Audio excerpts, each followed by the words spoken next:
بسم اللہ الرحمن الرحیم۔ بنو ہاشم اور بنو امیہ میں آپس میں کچھ سیاسی اختلافات ضرور تھے، لیکن کوئی ایسا اختلاف نہیں تھا جو ایک دوسرے کو وہ کافر سمجھ رہے ہوں یا اسلام سے یا ایمان سے خارج سمجھ رہے ہوں، بلکہ انہوں نے بنو امیہ اور بنو ہاشم والوں نے ایک دوسرے سے رشتہ داریاں بھی کی ہیں، باوجود اختلافات کے ایک دوسرے سے رشتہ داریاں کی ہیں، رشتے لیے بھی ہیں اور رشتے دیے بھی ہیں ایک دوسرے کو۔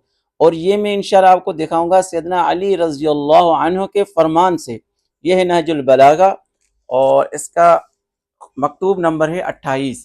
یہ وہ خط ہے جو سیدنا علی نے حضرت معاویہ رضی اللہ عنہ کے نام مکتوب لکھا تھا۔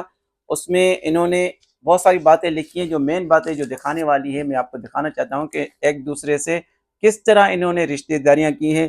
یہ دیکھیں لکھا ہوا ہے، سیدنا علی نے خط لکھا ہے پورا، اس میں یہ بھی لکھا ہے کہ ہم نے اپنی نسلاً بعد نسل چلی آنے والی عزت اور تمہارے خاندان پر قدیمی برتری کے باوجود کوئی خیال نہ کیا اور تم سے میل جول رکھا، اور برابر والوں کی طرح رشتے دیے اور لیے، برابر والوں کی طرح رشتے دیے اور لیے ہیں۔